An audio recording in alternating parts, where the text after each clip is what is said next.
Alors, l'intelligence artificielle aujourd'hui est une révolution technologique qui va aider énormément au diagnostic précoce de l'insuffisance cardiaque, qui est un enjeu majeur. Plus on traite tôt les malades et plus le pronostic sera meilleur.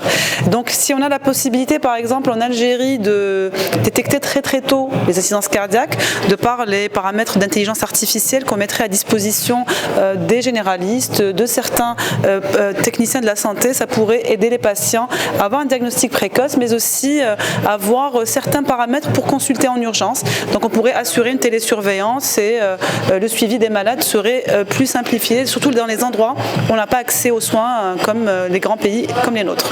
Alors le gain de temps déjà, des échocardiographies moins chronophages, ça nous permet de voir plus de patients, donc ça nous permet d'avoir plus de modalités dans nos, par exemple nos échocardiographies, dans d'autres aussi examens complémentaires, beaucoup moins de temps, donc le gain de temps, plus de précision et plus de modalités pour aller aborder le malade dans toute sa globalité, et ça donne plus de précision diagnostique et ça nous permet de faire des diagnostics différentiels, savoir les malades qu'on doit orienter par exemple vers de l'IRM, du scanner et voir l'étiologie, quelle est l'étiologie qui est derrière. Donc ça donne, ça fait gagner beaucoup de temps. Alors l'Algérie aujourd'hui, on dispose de matériel, on a les échographes. Le problème c'est qu'il faut légiférer, il faut cadrer tout ça dans un cadre éthique, il faut protéger le patient et protéger le médecin. Il faut qu'il y ait la notion de responsabilité.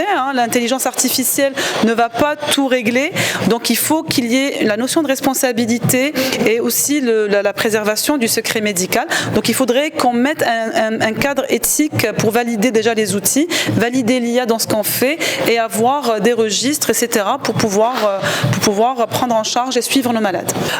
Déjà, ça nous a permis d'avoir le professeur Yves Cotin, donc d'avoir l'expérience de pays où le système, où l'intelligence artificielle fait fureur, comme la France.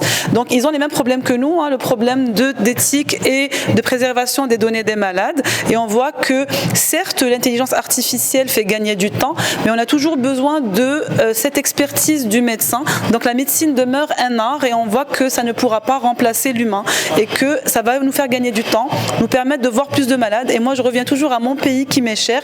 Nous sommes un pays continent, on est un grand pays, on a un gradient nord-sud par rapport au nombre de médecins qui exercent, et le sud est un désert médical. Ça pourrait être une plus-value pour ces patients, pour pouvoir être télésurveillés sans devoir venir à chaque fois et prendre des billets où c'est très compliqué. Donc je pense qu'on pourrait en faire un bon usage à condition d'avoir le cadre éthique et que le médecin reste le maître à bord par rapport à cet outil.